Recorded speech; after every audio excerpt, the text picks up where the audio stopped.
Cinema शौकीन सबका स्वागत करता है। आज हम बात करने वाले हैं ब्लैक वारंट के बारे में। ये कहानी है निक फाल्कोनी की, जो कभी एक बेहतरीन स्नाइपर हुआ करता था। फिर एक वक्त के बाद वो रिटायर हो गया और सबको लगने लगा कि वो अपनी कला भूल चुका है। लेकिन जब निक ने वापसी की तब उसने पूरी दुनिया के होश उड़ा दिए। कहानी की शुरुआत होती है और हम बहुत सारी गाड़ियों को देखते हैं। फिर हमें पता लगता है कि यह स्पेशल टीम है DEA की, और यहीं पर हम एक DEA ऑफिसर को देखते हैं जिसका नाम है टोनी, और टोनी के साथ उसका साथी है जिसका नाम है इवान। ये सारे लोग अभी एक ड्रग हाउस पे रेड करने जा रहे हैं। इवान और टोनी बहुत ही अच्छे दोस्त हैं। फिर इवान टोनी को बताता है कि वो जल्दी ही पिता बनने वाला है। तब इस बात को सुनने के बाद टोनी बहुत ही ज्यादा खुश हो जाता है क्योंकि वो भी पिता बनना चाहता है। तब वो इवान को कहता है कि मैं बहुत खुश हूँ, जिस दिन तुम्हारा बच्चा पैदा होगा उस दिन सबसे ज्यादा खुश मैं ही रहूंगा। तभी ये लोग लोकेशन पे पहुंच जाते हैं जहाँ इन्हें रेड मारनी है। टोनी इवान को कहता है कि तुम गाड़ी में ही रहो, मैं बाकी सारे लोगों के साथ अंदर जा रहा हूँ रेड मारने के लिए। फिर इनकी पूरी की पूरी टीम अंदर चली जाती है और सबसे पहले ये लोग सारे लोगों को बाहर निकालते हैं। लेकिन इस बीच इन्हें जिस पर भी शक होता है उन्हें वो सीधा पुलिस स्टेशन भेजते हैं और धीरे धीरे करके ऊपर जाने लगते हैं। तभी इन्हें एक आदमी नजर आता है जो ये सारी की सारी ड्रग डीलिंग करता है। उसके साथ उसकी अकाउंटेंट भी होती है। ये सारे लोग एक ट्रांजैक्शन कर रहे होते हैं। तब टोनी इन्हें पकड़ लेता है। इसी बीच अंदर से इनका बॉडीगार्ड बाहर आता है। बॉडीगार्ड बहुत ही शांत है। उसे देख करके ऐसा लग ही नहीं रहा कि पुलिस वालों ने उसे पकड़ लिया है। अब टोनी सारे लोगों को लेकर के जाने लगता है। लेकिन इसी बीच ये बॉडीगार्ड इन पे हमला करता है, इनकी बंदूक छीनता है और सब पे अंधाधुंध गोलियां चलाने लगता है। तभी हम नीचे इवान को देखते हैं जिसकी पत्नी का कॉल आता है। फिर वो बात करने के लिए जैसे ही गाड़ी से बाहर निकलता है तभी वो अपने सामने बॉडीगार्ड को पाता है। लेकिन इवान कुछ करता उससे पहले वो बॉडीगार्ड भून करके रख देता है इवान को और यहाँ से भाग जाता है। तब तक टोनी भी भागता हुआ बाहर आता है और उसके सामने इवान की लाश पड़ी होती है। तब इस चीज को देखने के बाद टोनी टूट जाता है क्योंकि इवान उसका सबसे अच्छा दोस्त था और इवान अपने बच्चे की शक्ल तक नहीं देख पाया। तभी दूसरी तरफ हम एक छोटी सी बोट को देखते हैं और इसमें एक बूढ़ा आदमी लेटा हुआ है जिसका नाम है निक। लेकिन वो जैसे ही किनारे पे आता है फ्रांसिस नाम का एक आदमी उससे मिलने पहुंचता है। फ्रांसिस निक का दोस्त है। फिर वो निक को कहता है कि सरकार दोबारा तुम्हारे साथ काम करना चाहती है। निक किसी जमाने में एक कातिल हुआ करता था और एक बेहतरीन स्नाइपर जिसने हमेशा ही सरकार की मदद की है। और फ्रांसिस कहता है कि अब फिर से सरकार को तुम्हारी जरूरत है। तब निक कहता है कि मैं ऐसा नहीं कर सकता क्योंकि बहुत समय पहले मैं रिटायर हो चुका हूँ और तुम मुझे देख करके समझ सकते हो कि मैं रिटायर क्यों हुआ, क्योंकि अब मेरी हड्डियों में उतनी ज्यादा जान नहीं है। तब फ्रांसिस कहता है कि मुझे तुम्हारे बारे में हर एक चीज पता है और मैं ये बात भी जानता हूँ कि तुम्हारे पास बिल्कुल भी पैसे नहीं है और तुम्हारा एक परिवार है जिनके लिए तुम्हें पैसे चाहिए। मैं इन सारे परेशानियों को दूर कर सकता हूँ। अगर तुमने इस काम को पूरा कर दिया तब तुम अपनी बची हुई जिंदगी आराम से बिताओगे। तुम्हें कभी भी पैसों की दिक्कत नहीं होगी। हम तुम्हें इतने पैसे देंगे जिससे तुम सबकी जिंदगियां संवार पाओगे। तब निक भी मान जाता है। तब फ्रांसिस उसे एक लिस्ट देता है। ये एक बहुत ही बड़ी लिस्ट है जिसमें सारे ड्रग डीलर्स की तस्वीर है और उनका नाम। ये सारे लोग प्लान कर रहे हैं अमेरिका की इकोनॉमी को ध्वस्त करने के लिए और निक का टारगेट है कि वो एक एक करके सबका खात्मा करे। तब निक भी मान जाता है। इसी बीच हम दूसरी तरफ टोनी को देखते हैं जो अभी भी अपने दोस्त के मौत को भुला नहीं पा रहा है और टोनी के परेशानी से पूरा का पूरा ऑफिस वाकिफ है। फिर टोनी का बॉस आता है उसके पास और कहता है कि मैं तुम्हारी परेशानी समझ सकता हूँ, तुम थोड़े दिनों की छुट्टी ले लो, घर जाओ, आराम करो, तभी तुम इन सारी चीजों को भुला पाओगे। तब टोनी कहता है कि नहीं, मैं बिल्कुल ठीक हूँ। अगर मैं ऑफिस में काम करूंगा तभी इन सारी चीजों से ऊपर उठ पाऊंगा। तभी यहाँ पर इवान की पत्नी आ जाती है और वो टोनी के गले लग के फूट फूट के रोती है और टोनी को कहती है कि जिसने मेरे पति को मारा उसे कभी भी जिंदा मत छोड़ना। तब ये लोग बात करने जाते हैं उस ड्रग डीलर के साथ जिसे इन लोगों ने पकड़ा था। तब टोनी का बॉस उससे पूछने लगता है कि तुम्हें सारे ड्रग्स कौन देता था। फिर वो आदमी कहता है कि तुम लोग सोच भी नहीं सकते कि वो आदमी कौन है। वो हम सबकी सोच से भी बड़ा है और उसकी एक बहुत ही बड़ी प्लानिंग है। अगर उसकी प्लानिंग पूरी हो गई तब वो होगा जिसे तुम लोगों ने कभी सपने में भी नहीं सोचा है। तब टोनी का बॉस कहता है कि वो प्लानिंग क्या है, मुझे प्लानिंग बताओ। फिर वो आदमी कहता है कि मैं इतनी आसानी से कुछ भी नहीं बताने वाला, मेरी बहुत सारी शर्तें हैं। सबसे पहले मुझे यहाँ से बाहर निकालो और एक 5 स्टार होटल में रखो और मुझे कोई सजा भी नहीं होनी चाहिए और जब तक मैं शांत और अच्छे से रहूंगा तभी मेरा दिमाग काम करेगा। फिर मैं धीरे धीरे तुम लोगों को प्लानिंग बताऊंगा। तब टोनी का बॉस भी मान जाता है और कहता है कि तुम्हें जल्दी ही 5 स्टार होटल में भेज दिया जाएगा। लेकिन टोनी को यह आइडिया बिल्कुल भी पसंद नहीं आता। वो कहता है कि हम इस आदमी पर बिल्कुल भी भरोसा नहीं कर सकते। इसी बीच दूसरी तरफ हम देखते हैं निक को जो अपने पुराने सारे हथियारों को बाहर निकालता है। फिर वो अपनी गाड़ी का नंबर प्लेट भी बदल देता है और उस होटल के पास आता है जिस होटल में रखा गया उस ड्रग डीलर को। लेकिन बाहर आते ही वो सबसे पहले नारियल पानी पीता है ताकि किसी को भी उस पर शक ना हो। उसके हाथ में एक गोल्फ का बैग है जिसके अंदर उसके सारे हथियार हैं। फिर वो जाता है सामने वाली बिल्डिंग में और बिल्डिंग के छत पे चला जाता है अपने हथियारों के साथ। तभी हम उस ड्रग डीलर को देखते हैं जो अपने 5 स्टार होटल के कमरे में है और मसाज करवा रहा है। लेकिन तभी यहाँ पर टोनी आ जाता है और उस ड्रग डीलर को कहता है कि मजे के दिन खत्म हो गए हैं, अब तुम्हें हमारे साथ वापस चलना पड़ेगा, हम तुम्हें ससुराल ले जाने आए हैं, जल्दी से अपनी चीजें पैक करो और कपड़े पहनो। फिर ये लोग ड्रग डीलर को लेकर के जाने लगते हैं। ये लोग नीचे पहुंचते हैं और अपनी गाड़ी में सामान को डालने लगते हैं। लेकिन जैसे ही डीलर बाहर आता है, निक सीधा उसके भेजे में गोली मारता है और यहीं पर उसकी मौत हो जाती है। तब इस चीज को देखने के बाद सारे लोग आश्चर्यचकित रह जाते हैं। किसी ने इस बारे में नहीं सोचा था और कोई समझ नहीं पाता है कि गोली कहाँ से चली है। लेकिन टोनी समझ जाता है कि गोली आगे से चली है। फिर वो भागने लगता है उस बिल्डिंग की तरफ। तभी निक अपनी सारी चीजें लेकर के बाहर आता है और वो टोनी के पास से निकल जाता है। लेकिन कोई भी निक पर शक नहीं करता क्योंकि वो एक बूढ़ा आदमी है और टोनी की परेशानियां ऐसी ही बढ़ती रहती हैं। फिर वो जा करके मिलता है अपने बॉस से और कहता है कि हमारे जितने भी लीड्स थे अब धीरे धीरे सारे खत्म हो रहे हैं, अब हमें उस आदमी पर नजर रखनी पड़ेगी जो डीलर से मिला हुआ था। फिर ये लोग उस आदमी पर नजर रखने लगते हैं और हर जगह अपने कैमराज भी लगा देते हैं। ये उन्हें देख तो पाते हैं लेकिन उनकी आवाजों को नहीं सुन पाते और बिना उन्हें सुने ये समझ नहीं पाते कि उनकी अगली प्लानिंग क्या है। फिर टोनी एक माइक उठाता है और उसे लेकर के चला जाता है होटल में कि वो अंदर जाएगा और उनके कमरे के आसपास इस माइक को लगा देगा। लेकिन अंदर जाते ही उसे पता लगता है कि ये अंदर नहीं जा सकता, वहाँ का एक्सेस सिर्फ वीआईपी लोगों के पास है। तब टोनी वहीं पर बैठ जाता है। तभी उसकी नजर पड़ती है एक शेफ पे जो लड़की है जिसका नाम है मीना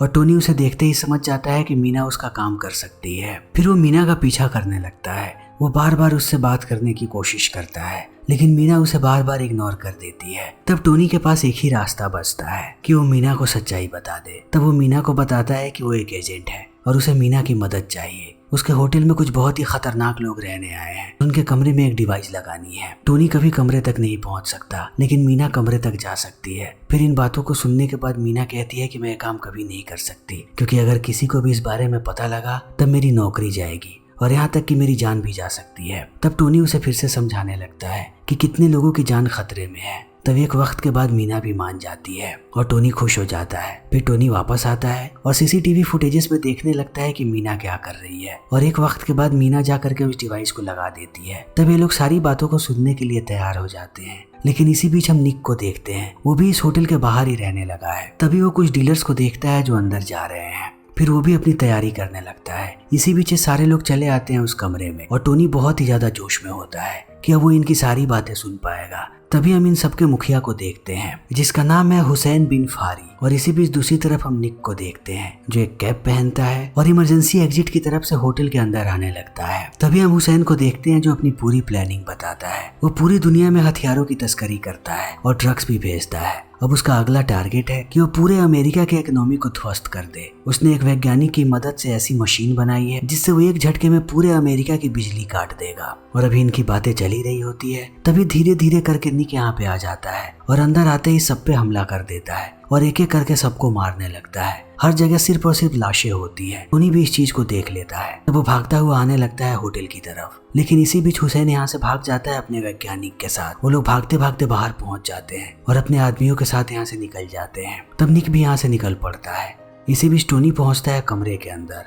तब उसे सिर्फ और सिर्फ लाशें नजर आती हैं और वो समझ नहीं पाता कि इन्हें आखिर कौन मार सकता है। तभी अगली सुबह मीना पहुंचती है होटल। तब उसे पता लगता है कि पूरे होटल को बंद कर दिया गया है क्योंकि कल रात यहाँ पे गोलियां चली थी। तब मीना बहुत निराश होती है। उसे जिस बात का डर था वही हुआ है। तब वो घर चली जाती है। तभी हम हुसैन को देखते हैं जो अपने वैज्ञानिक से बात करता है और कहता है कि मेरे पास अब बिल्कुल भी वक्त नहीं है, जितनी जल्दी हो सके इस डिवाइस को तैयार करो, मुझे पूरी अमेरिका की तबाही देखनी है। तब वो वैज्ञानिक कहता है कि यह काम इतना आसान नहीं है, अगर जल्दी काम को पूरा करना है तो मुझे $50 मिलियन चाहिए। तब हुसैन इतने पैसे देने के लिए भी राजी हो जाता है। इसी बीच टोनी को पता लगता है कि हुसैन की नीज एक पार्टी दे रही है, वो भी बहुत बड़ी। फिर टोनी भी वहाँ पर चला जाता है और अंदर जाते ही वो उसकी नीज से मिलता है जिसका नाम है राशिदा। फिर बातों ही बातों में उससे पूछने की कोशिश करता है कि तुम्हारे अंकल कहाँ पे हैं। तब राशिदा कहती है कि यह बात किसी को नहीं पता, वो कभी भी पार्टी में आते हैं और कभी भी यहाँ से चले जाते हैं। तभी हम हुसैन को देखते हैं जो पार्टी के सारे मेहमानों को देख रहा होता है। इसी बीच उसकी नजर पड़ती है टोनी पे। तब वो पूछने लगता है कि ये कौन है।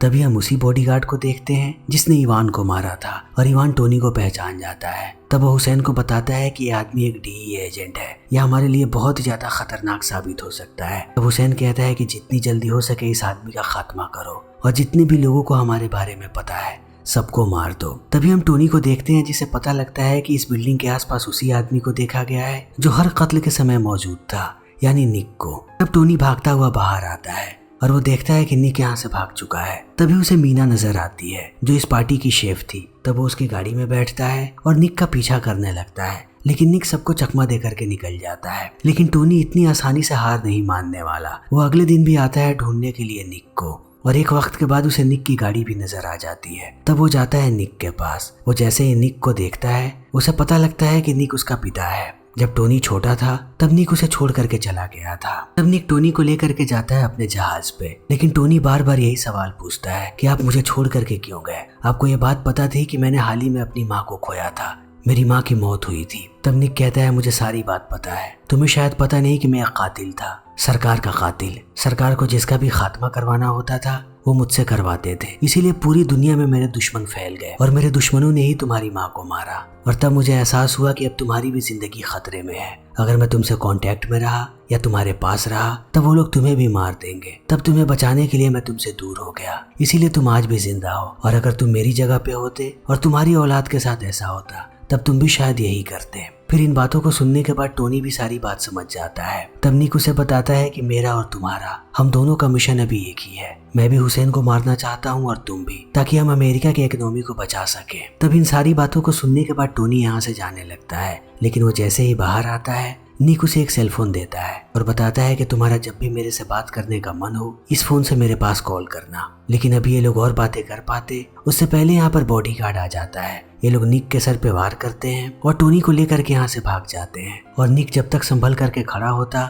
वो लोग टोनी को लेकर के जा चुके होते हैं। तभी हम हुसैन को देखते हैं जो पहुंचता है उस वैज्ञानिक के पास और कहता है कि जितनी जल्दी हो सके इस मशीन को तैयार करो, अब मेरे पास बिल्कुल भी वक्त नहीं है। तब वह वैज्ञानिक कहता है कि मुझे अभी भी 24 घंटे का वक्त चाहिए, तभी मैं इस मशीन को पूरे तरीके से तैयार कर पाऊंगा। इसी बीच हुसैन का एक आदमी आता है हुसैन के पास और उसे बताता है कि इन लोगों ने टोनी को पकड़ लिया है, टोनी अभी यहीं पे है। तब हुसैन जाता है टोनी के पास और कहता है कि मुझे उस आदमी का नाम बताओ जिसने मेरे इतने सारे आदमियों को एक ही झटके में खत्म कर दिया। तब टोनी हंसता है और कहता है कि मेरे बाप ने तुम्हारे सारे आदमियों को मारा है। तब इस बात को सुनने के बाद इन्हें लगता है कि टोनी मजाक कर रहा है। तब हुसैन कहता है कि इसे टॉर्चर करो और सच्चाई इसके मुंह से बाहर निकलवाओ। तभी दूसरी तरफ हम निक को देखते हैं जो अब होश में आ चुका है। निक ने जो फोन दिया था टोनी को उसमें जीपीएस लगा था और निक अब उसी फोन की मदद से अब ट्रेस कर रहा है टोनी को। तभी हम टोनी को देखते हैं जिसे ये लोग टॉर्चर करने वाले हैं, लेकिन अचानक यहाँ की बिजली चली जाती है। तब टोनी भी समझ जाता है कि निक यहाँ पर आ चुका है। फिर निक अंदर आता है और एक एक करके सब पे गोलियां चलाने लगता है। वो हर तरफ लाशें बिछा देता है।